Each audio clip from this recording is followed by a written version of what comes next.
I think a lot of people think that teledentistry is just exams. Teledentistry is not just exams. Teledentistry is all virtual communication, right? Any communication used through technology, sharing patient information, is teledentistry. So that means consultations and referrals, not just diagnosing and treatment planning. If we as dental providers could see those images and then assist those medical providers to really help them understand like what they should be referring for, I think that's going to be, I feel like that should be the future of dentistry, and that's going to be really great for our patients. A picture says 1,000 words, they say, right? So if you've got that picture of whatever's going on in that mouth, you really can make a plan to move forward and decide when to see that person in the office or not see that person if it's not a big deal. Get ready for your unofficial dental hygiene podcast. These are the tales of two hygienists, one East Coast RDH and one West Coast hygienist. Listen as they tackle the profession of dental hygiene with humor and enthusiasm. Now, please join Michelle Strange and Andrew Johnston as they tell you a tale of two hygienists.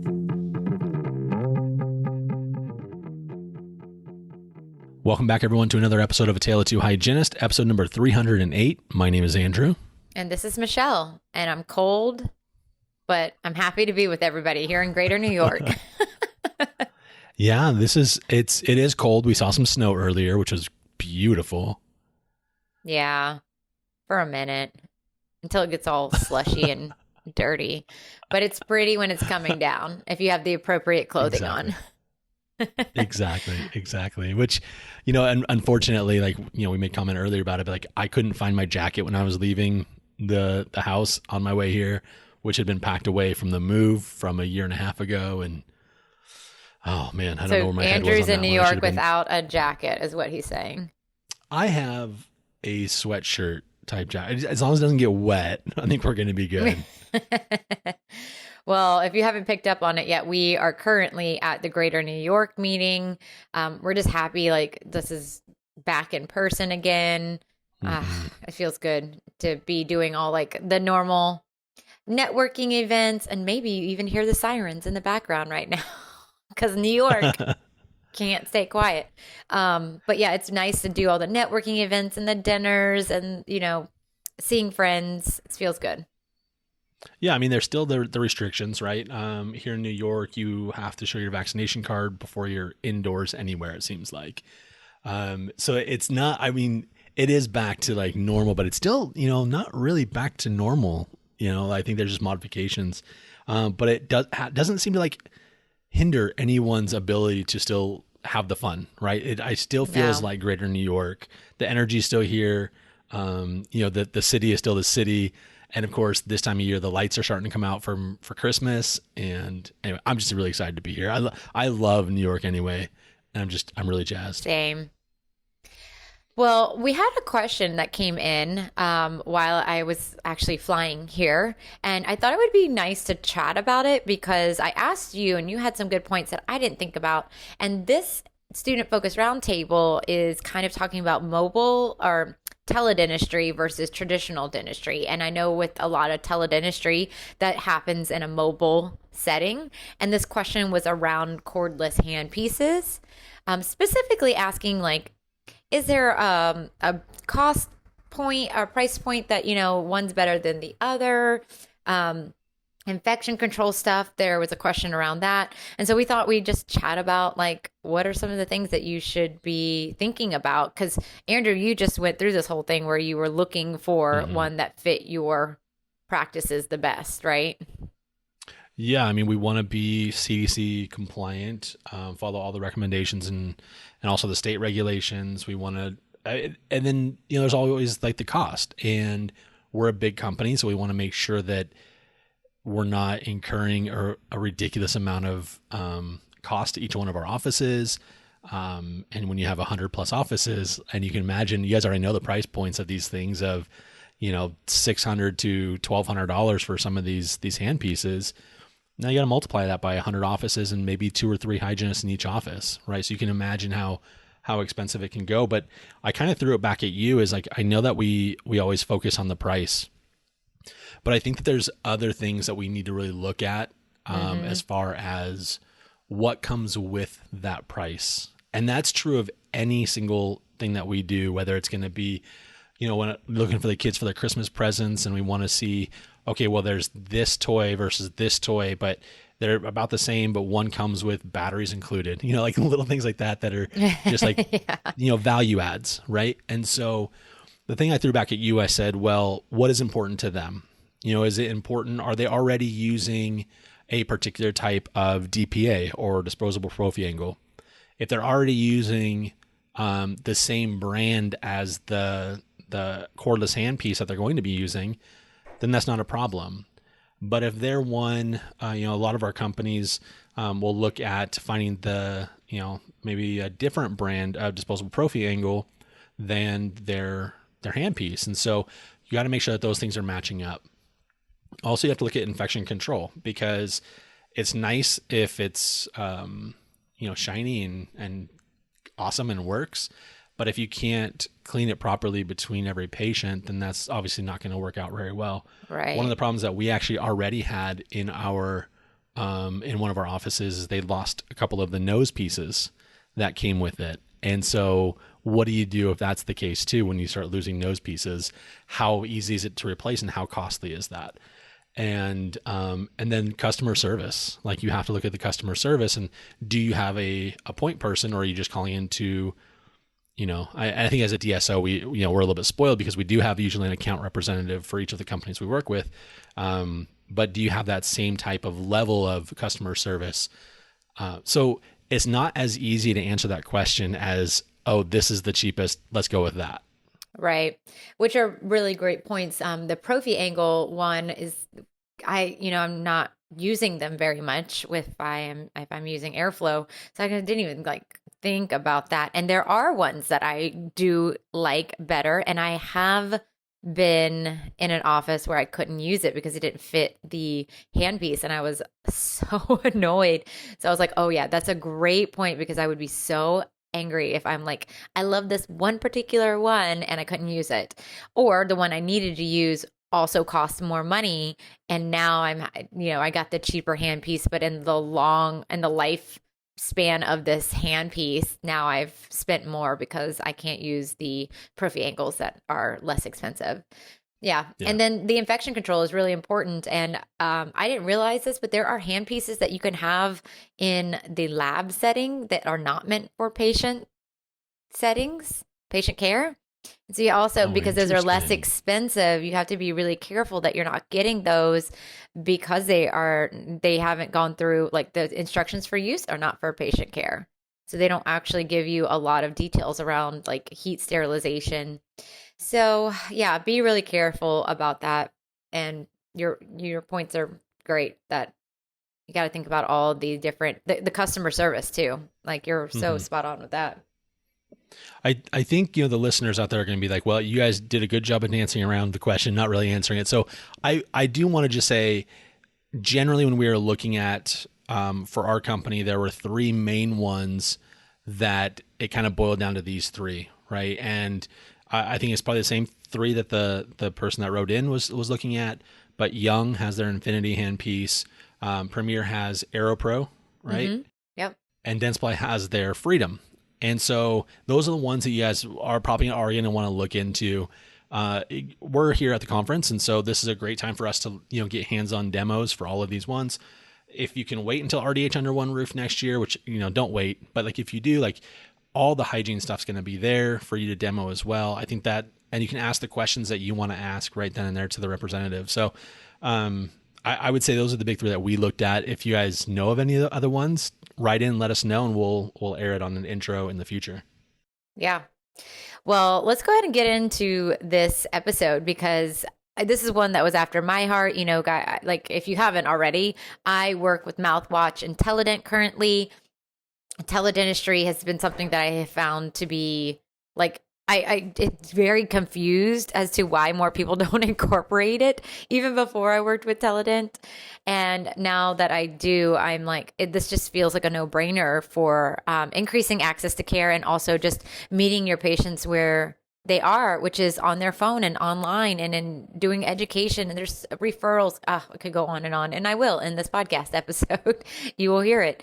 So we have Amber Lovatos and Staci Stout, who are both rock star hygienists in the public health sector, both very familiar with teledentistry.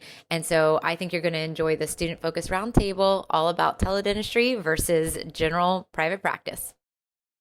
Okay, listeners, this is the Student Focused Roundtable, and a topic I think is pretty close to my heart because, yes, I do work for Mouthwash in the Teledent software, but I have been a huge advocate for teledentistry, and I'm just so happy that I get to now mingle with two of my guests that are truly out there rocking it in the world of teledentistry. So in this episode of the Student Focused Roundtable, we're going to kind of do a teledentistry versus traditional dentistry, and let's talk about some of the differences. So I want to welcome Staci Stout and Amber Lovatos to the podcast.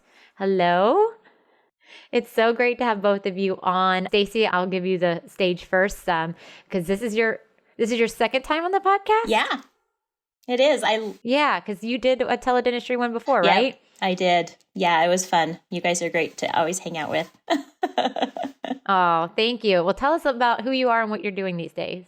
So my name is Staci Stout. I've been a dental hygienist now in dentistry, close to 30 years. As a dental hygienist, about 20 or so. I worked as a dental assistant. And so I actually love dentistry. I love all aspects of it. In fact, when I was a dental assistant, I really kind of worried about switching over into be dental hygiene because I loved dental assisting so much. I loved all the hands-on aspect of it. But truly, my heart belongs in dental hygiene, preventive dental care, and now teledentistry, which is opening up a whole new world for us to be able to reach populations that are not necessarily coming into our brick and mortar practices. So lately, I am working in Head Start and trying to get to that youngest population, that 0 to 3, before we start getting into problems with teeth that ends up being a whole life cycle of problems. And so I've worked in school-based programs. I've worked for sealant programs as well as preventive dental care. I've worked for senior programs where we go into nursing homes as well as long-term care, those with disabilities. And then I've also worked in like a business sector where we would go in and take our mobile dental equipment into businesses and provide preventive care to just normal, regular people with dental insurance that just for whatever reason didn't have the time to see a dentist. So kind of been able to get into all different populations, and utilizing teledentistry to do that has just really opened up all possibilities. That's amazing. And then we have Amber Lovatos, the Latina RDH. Yes. Hello and welcome. Thank you. Wow, Staci, you're so impressive. So I'm a little different. I know, right? No, you're well, you both are impressive, wonderful humans. So I'm a Latina RDH. I'm a speaker, writer, children's book author. I'm, I think, a teledentistry advocate when it comes to legislation. I'm a public health dental hygienist. I was recently named Dimensions of Dental Hygiene, 6 dental hygienists you need to know for my work in public health. Thank you. So I do portable hygiene for low income and uninsured individuals in rural parts of Texas. I also go to schools and do free screenings, free fluoride, free sealants. I've been in public health mostly volunteering for my entire career in the past 8 years, but I'm now a director of a nonprofit dental clinic. I've been significantly involved in legislation and legislation advocacy here in Texas, and we finally got it passed. So I get to use teledentistry now, and I'm super excited because that's why I advocated for it, was because I feel like they really could help our patients here. So good. And we're just so happy to have people out there that are advocates for change, like the use of using teledentistry to treat our patients. So in this episode, I really want to highlight, like, what would it look like to be in a private practice versus practicing with teledentistry and the many ways that we can use it. So if I had to give, I know I'm these are questions that I have not prepared you guys for, but I'm curious if you could give maybe what are 3 of your favorite ways of practicing with teledentistry and 3 of your favorite things doing in a traditional private practice. Could you narrow it down to 3 things? So one of the settings I work in is a medical clinic. So it's a medical clinic, and they just emptied out a room where I see my patients with my portable equipment. So I have patients who are scheduled for, their recalls. But then if the medical provider has a patient who has tooth pain, like a dental emergency, they ask me to go in. I go in and I kind of figure out what's going on. I contact my dentist and I tell my dentist what I think is going on. She will then let me know if I can take a radiograph. I do. And then she kind of diagnoses, because now she has radiographs. She has an intraoral image. And then I'm able to schedule my patient for their treatment. Versus because I'm in a different county than where our brick and mortar clinic is, if I was just scheduling them an appointment, the next appointment would be for their exam, right? So that means another day off from work. It means our patients have a lot of transportation issues. It means getting transportation to the other county.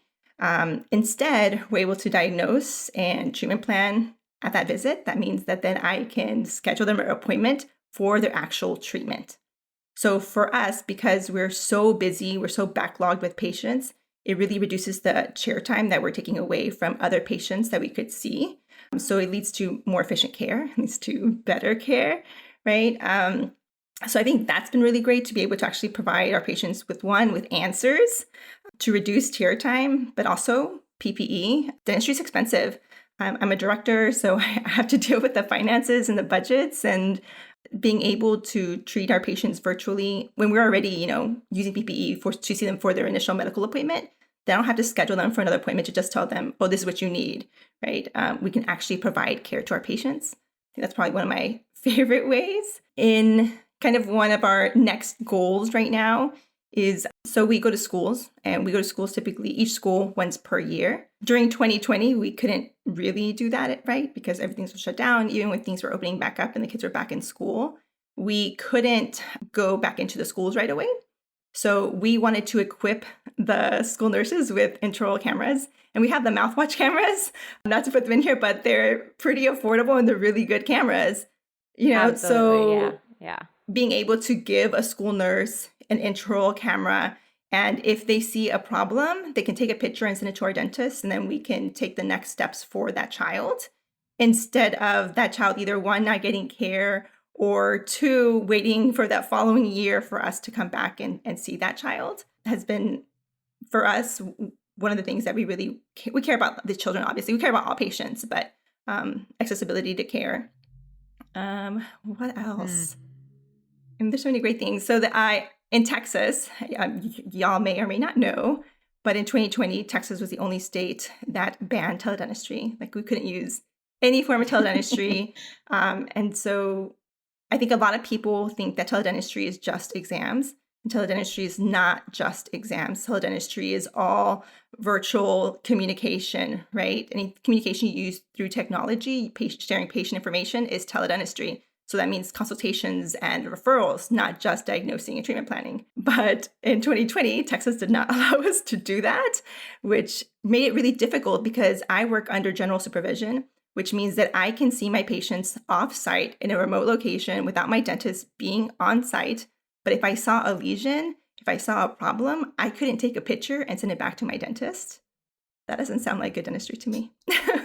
Oh, it's so stupid. But now I can do that. We've had legislation passed since then. So now I can, communicate better with my patient, have better documentation, communicate better with my providers, my supervising dentist. I work under my supervising dentist. So yeah, I think it's better care. It's better documentation. It allows for better follow-ups. I don't think, eliminating teledentistry was not a good idea. Oh, goodness. Seriously. Staci, what are your thoughts? I worked in private practice as a dental hygienist for several years before, stepping out into, I did a lot of volunteer work with public health, but my main focus was private practice for a while. And I loved private practice. I loved the relationship I had with my patients. I loved watching them get married and have babies and have grandchildren, and just that connection with them was something that I just really thrived on. I loved the work with the with my dental assistant that I worked with. I loved the relationship with my dentist. I liked partnering with him or her as we started to develop a treatment plan. My side, the perio focus, and their side, the restorative care. And so now, if we step away from that private practice scenario, you're doing all those same things in teledentistry. You just get to do that with populations that really need you. And so instead of going into work and having your operatory there and all of your instruments set the way you like them, there maybe is a slight little learning curve with driving to a location, popping your trunk and grabbing your wagon and putting all your equipment in there and wheeling it into whatever the location is that you're at. And so, boy, but you build muscles. You get your workout for sure. And so I would say the difference is that you would just have to get used to learning to set up on location, wherever that be. So I think part of my experience with learning to lug equipment places was I was able to go on a couple third world missions with some dental groups. And I've been to Africa and Haiti. And I think I learned so much in those experiences. Our Haiti location, we actually had to hike. The cars dropped us off and we had to hike 2 miles down into the village. And the villagers came out and helped us haul our equipment down in there. But you get really efficient and very organized when you know that you have to take equipment kind of a distance.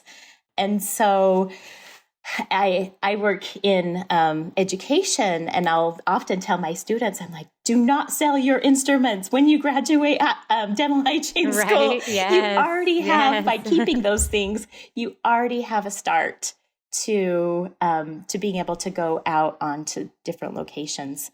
So I've had dental hygienists that have approached me and said, I've been treating my patients for years and years and years. And all of a sudden, they're now not able to come into my practice. How do I get to them? So if I need to go see my senior, because now they're in a senior home and they are no longer able to come into the office, how do I do that? And being able to explain to them, just get your instruments from your office, take a laptop computer, and sometimes you don't even need that much. But if you have that dentist saying, yep, I understand that you are heading in, you're going to go see Mr. Jones. He hasn't been into the dental practice for a while. Go ahead and go see him and take care of him today. Then you're able to grab your instruments, take some gauze with you, and go and provide that care on site. Maybe you won't have the air-water suction, but you can do a lot with just a damp piece of gauze and wiping that debris away, scaling as you need to. And if you're lucky, take a laptop computer with a sensor and a Nomad and get some x-rays too, so you can share that information with your dentist. Yeah, so you can really see patients in a similar way, just being more flexible. Absolutely. And it actually is, I love it. I think it's so much fun to just be able to be where they are. And the patients are over the top grateful, so very grateful that you're there, because they know they're not getting into that office anytime soon. It's true. I'm not a guest on this, but I'll throw out my little thought around teledentistry and using teledentistry in private practice. And my 2 things that I'm like, this should be a no-brainer for the incorporation of teledentistry into just general practice, and that's referrals and oral hygiene instructions. Absolutely. Follow up. I would add to that. Because, I would please. say also like patient to provider communication. right? So if your patient has an emergency or just has a question, right? They just want you to look at something. Using a HIPAA compliant software to communicate with your patient for them to send you a picture and you tell them like, hey, it's just an aphthous ulcer. You're okay, or Right? Yes. Or Yes. And medical You can come has in. that, right? They have that Yeah. Connect Care where it's just a simple little phone call. Just put my mind at ease. Let me know that I'm okay. And we definitely need something like that Yeah. better in dentistry. We live in an information needy society, right? And where do we go? We go to social media to answer our questions when instead we should be going to our Go to providers. the source. Yes. Yes. But we need to make it more accessible. Such a good point. Right? Yeah, absolutely. And I think too, because OHI is my big one. That's the thing that I love to do the most with my patients. And for me, in a private practice setting, even in a perio setting where I did see my patients quarterly, I would have to wait 3 months to see if they understood and could accomplish the home care regimen that I recommended. And what's happening in that 3 months when they thought they were doing it right, and I can't tell y'all, I have one story where they were so on board with the Tepe interdental brushes, sized them and everything, and they were like, they came in, they sat in my chair, and they're like, Michelle, you're gonna be so proud of me. I have been doing this every day. I've been working so hard. And I'm like, oh my God, yes. I look in this person's mouth and it's a disaster. Oh, shoot. And I'm like, what? Okay, let me grab this one. Show me what you're doing. They're using it as a toothbrush. Oh, I shoot. distinctly did not show them how to use an interdental brush as a toothbrush. But in that moment, like that's kind of what they heard. They took it home but they were trying so hard. It's like, how could I have caught that? Because now they're still diseased. Another 3 months has passed. They probably have more bone loss. How could I have gotten ahead of that? And now I'm like, teledentistry. In a 1 week, let's do a virtual call. Tell me how that mouth rinse is working for you. Do you like the new paste that I recommended? Are you struggling with the new technique that I showed you with your electric toothbrush? Let's have a 15-minute virtual call and truly get ahead of and maintain and really attack the disease process with home care. And I'm like, why can't we all adopt that right now, immediately? Yeah, Absolutely. and Love it. I'm very blessed to work in a nonprofit setting where I have the time to educate my patient, right?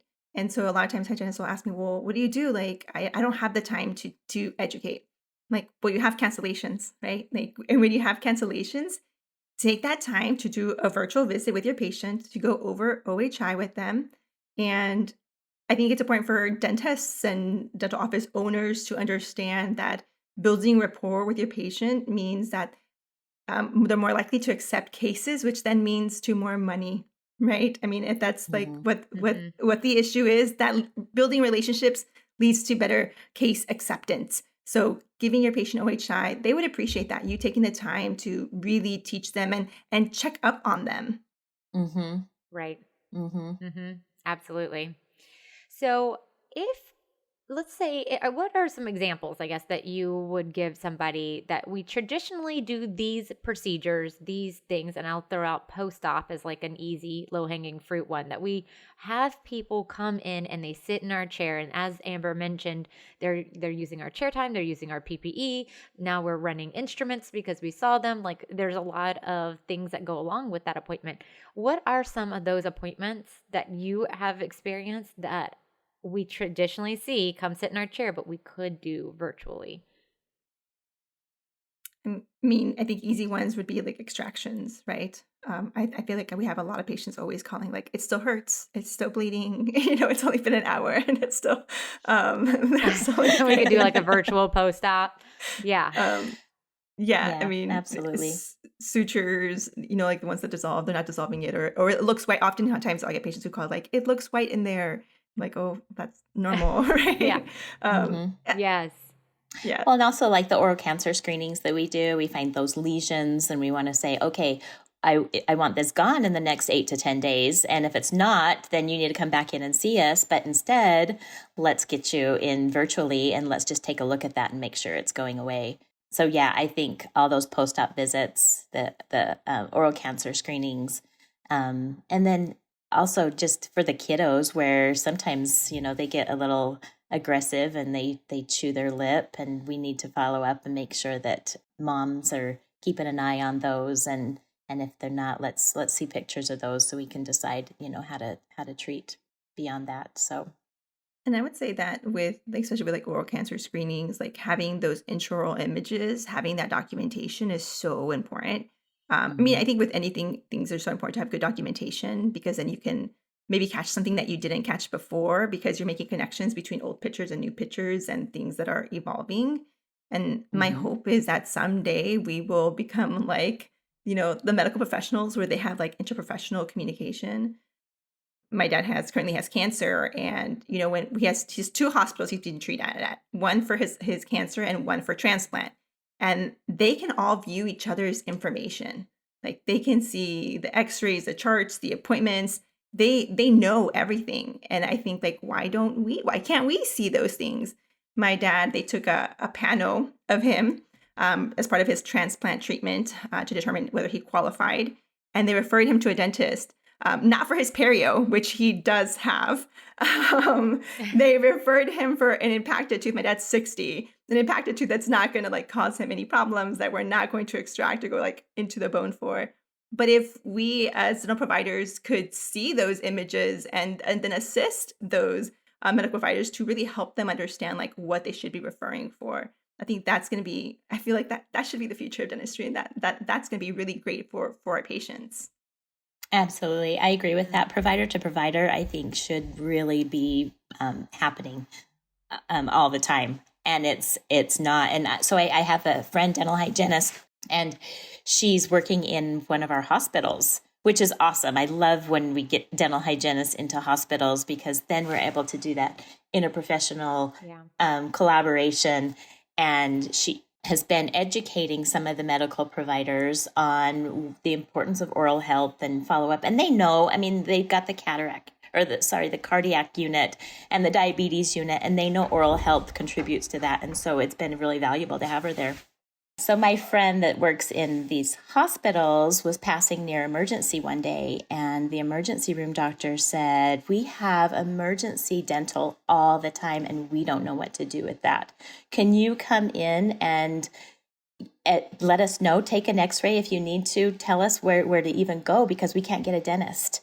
And unfortunately, our state doesn't allow us to do that in hospital settings. And so she's like, and she's like 5 minutes from this hospital. It would be easy for her to just run over when there's an emergency, come in and give 2 cents. But anyway, that's another battle for another day. But that's what's happening, is there's these providers, and they know it's dental related, but they don't have the education that dentists or dental hygienists have to know where to go with it. And so they're making guesses. They're prescribing antibiotics, maybe a pain med, sending that patient home to have it happen all over again in several weeks when the antibiotic wears off.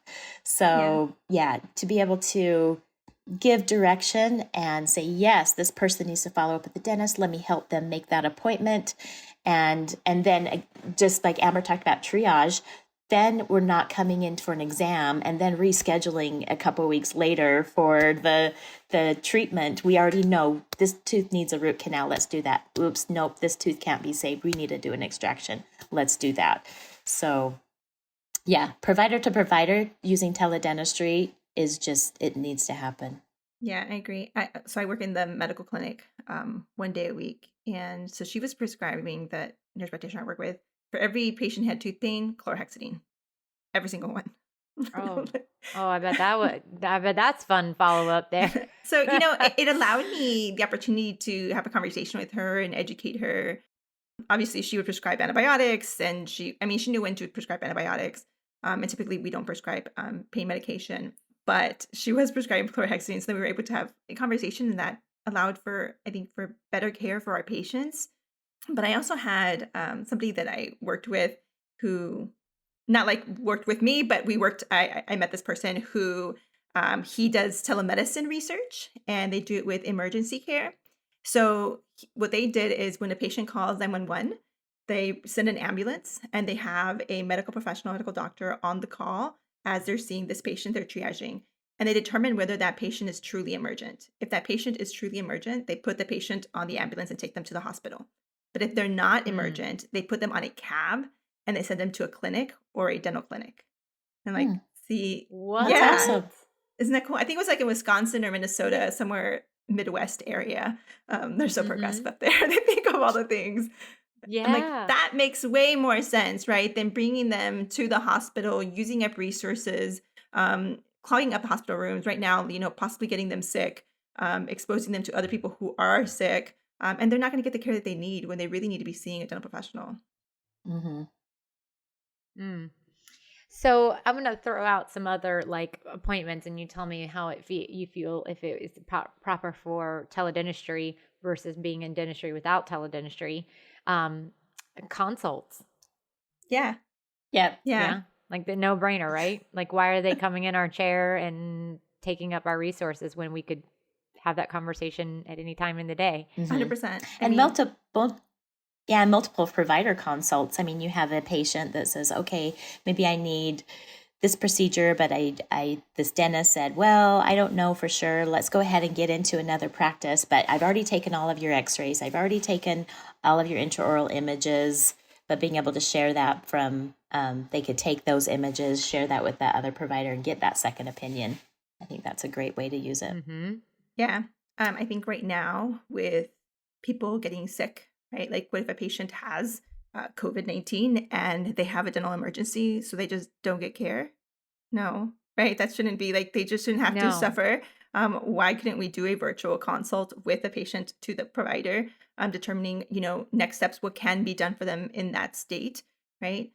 So I think that works really well. Consult, provider to provider. Like if you're trying to maybe consult with another dental professional on some care that maybe you're not super familiar with to provide your patient with better care, that's great too. I think we all have different experiences, right? And we can learn from each other instead of just like waiting to take a CE course. Like be able to consult with another professional who is maybe has a little bit more expertise. Yes. Referrals. Like, and I know you mentioned the oral cancer screening, but in my mind, I'm always thinking of that one patient that's like, I know that this isn't something that can wait, but they can't even get into the oral surgeon for an exam.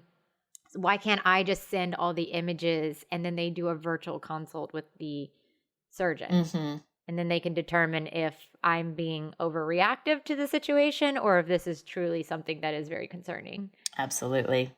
Yeah. And I mean, like I think, like I said earlier, we live in like an information needed society. We want to have answers. We just want to, and we want to be able to provide our patients with like ease, right?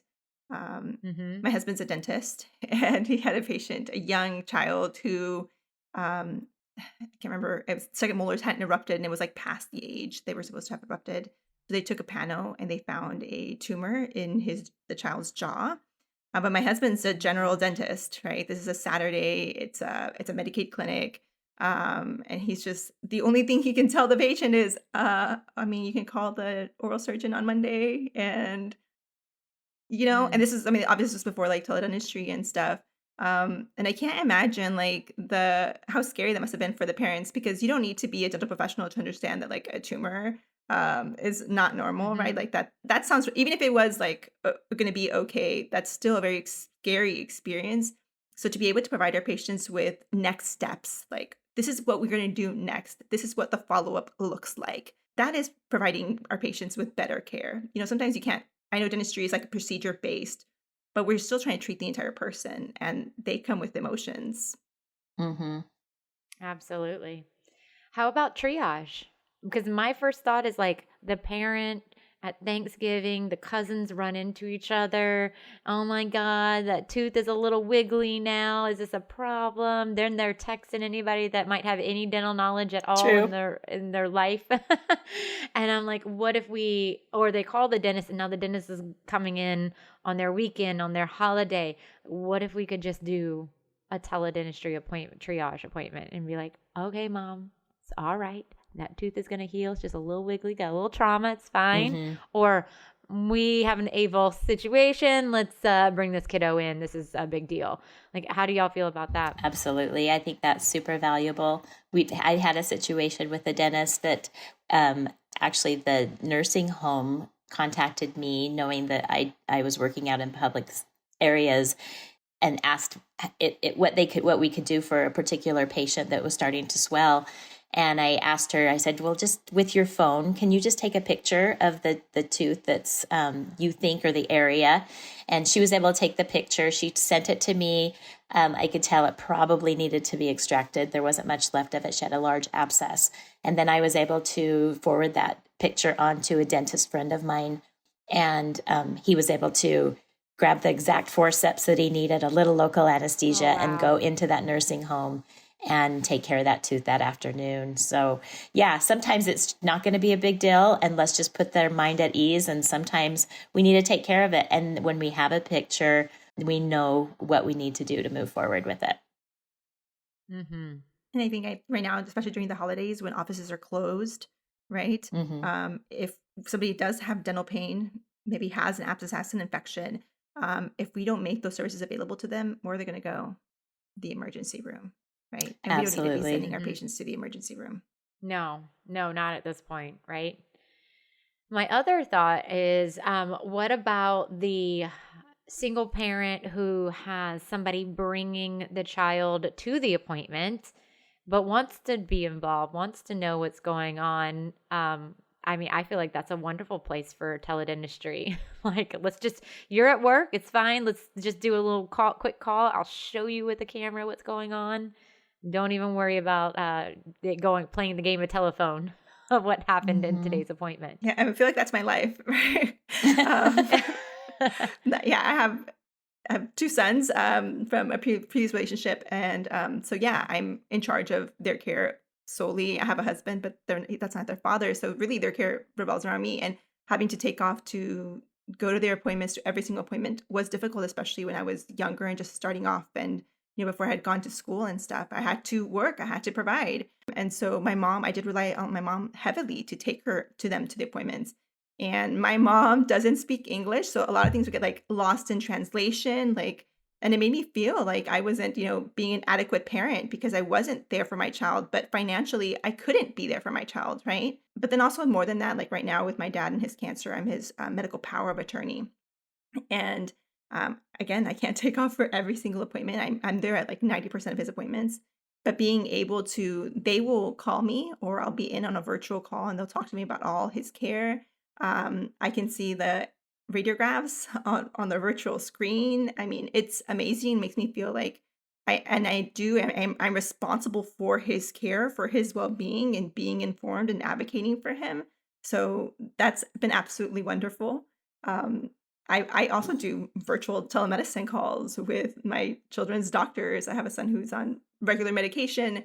And so every month they need to give him a refill. So it's the same thing every month, right? And I'm going to have to take off from work to go to this and tell them he's the same. Medication is fine. And now I don't have to. Now during lunch, I can just get on a virtual call and not have to miss work and not have to take my child out of school sometimes. It's amazing. That's exactly the type of care we should be providing in dentistry. And now that people are used to that in medical, they're going to expect that from dental. Mm-hmm. In some of the nursing homes that I've worked in, where we've been, we're able to communicate the needs of that senior with the home itself. But sometimes there's multiple family members. There's a daughter and a son who live in different states, and to be able to communicate, this is what's going on with mom right now with her teeth. This is what we need to do to move forward, and to be able to share that information anywhere in the world is really important to be able to do. So what I'm hearing in this interview and in these conversations is that we are able to truly increase access to care. We are truly able to meet people where they're at, and the traditional hands-on only side of dentistry, we're really starting to see that it's not necessary in every aspect of dentistry. Yes, scalar to tooth is going to happen. Yes, probe into sulcus is going to happen. drilled to tooth is going to happen. Like all those things are still going to be there, but the traditional hands-on side of dentistry is changing, and we are really starting to rethink how we approach and access patients. Absolutely. Well, and a picture says 1,000 words, they say, right? So if you've got that picture of whatever's going on in that mouth, you really can make a plan to move forward and decide when to see that person in the office or not see that person if it's not a big deal. And this is not just for people who are low income. This is for all. Oh, all Amber, patients. yes. Say it louder for the people in the back. Yes, ma'am. Yeah. Yes. I mean, because I use telemedicine, I use teledentistry, right? Yeah. So and our patients who are not low income, we deserve that same kind of care, right? I think that in public health, we provide better care sometimes because we're not dictated by insurance, but all our patients deserve the same amount of care, the same accessibility to care.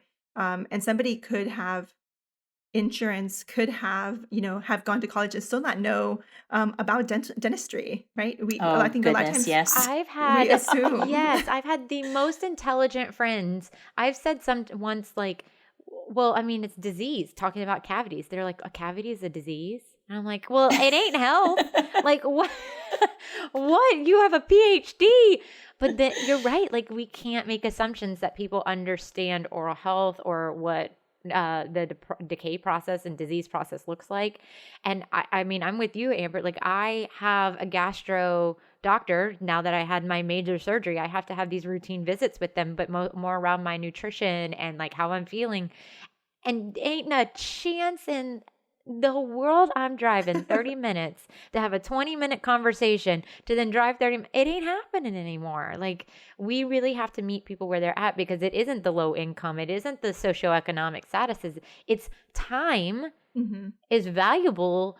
People's lives don't need to change and be altered as much as it used to be to then take off of work and go and drive in traffic. And now you've increased the potential for accidents, and now carbon footprint.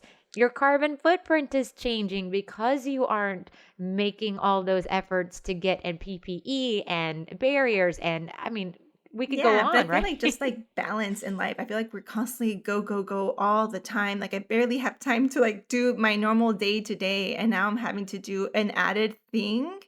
I don't want to do an added thing. That's going to take away from my meditation time. Like, I need my meditation time. So if we could do this virtually in 15 minutes, I'd rather that than having to take 2 hours from my day to do something that that's going to save me time. Right. Yeah. So as we're wrapping up, my last little question that I would love to hear your response to or your thoughts on are advice, because, like I said, this is a student-focused roundtable. So if we have some students that are in school, they're like, oh, I love technology. I love the virtual side of things. Like, when I get out, I want to practice teledentistry in some way. Any thoughts on like how they could baby step into that experience? Maybe they're going into a practice that is not like that, or maybe they are diving into the Head Start programs. Like, any thoughts on like where they could get some resources or start learning how they can incorporate that into their care? I would say maybe shadow a hygienist who's already doing it. Because I agree. Like with Staci, sometimes it's kind of hectic. I do portable hygiene. I agree. It's hard on your body. There's a lot of realities. It's fun. It's great. I feel like I have autonomy, right? It is really wonderful, but there is a learning curve. So really, maybe working with somebody, volunteering, shadowing a hygienist who's already doing it might help. Mm-hmm. And that's good. That's good advice. I've seen private practices that have brought in kind of the newer graduate dental hygienists that are a little bit more technical savvy, and they've added this as a component to their private practice, and they are sending that dental hygienist out to other sites, a nearby nursing home or a nearby school, and giving them all the tools needed. And then, that's such a benefit for that dentist, because he's running private practice all day long. In addition to, he's got additional, 3 hygienists potentially out in nursing homes and schools, and between patients, he or she's able to do those exams and provide that feedback to their hygienists that are out on location. So it definitely it's happening. I'm seeing it in private practice. They're utilizing it. That's awesome. Well, thank you both for your time today, but also all the wonderful things you do in your communities and for our profession and the constant desire to advance and progress and bring us along with you. I love you both as humans. You're amazing. So if anybody wants to learn more from you or find out, have questions, follow-ups, how can they find you? So you can connect with me, Amber Lovatos, on Instagram at the Latina RDH, TheLatina RDH, or you can email me at amlovatos, LOVATOS @gmail.com. And yeah, I'm always willing to talk to anybody. I love visiting about teledentistry and helping you get started in any way. You could reach out to me via Facebook. I'm Staci Mosman Stout on there. And you can also reach me through email, which is Staci Stout, STACISTOUT @msn.com. Awesome. Well, thank you both so much for your time this morning. Y'all are amazing. Thank you. Thanks for having us. Thanks.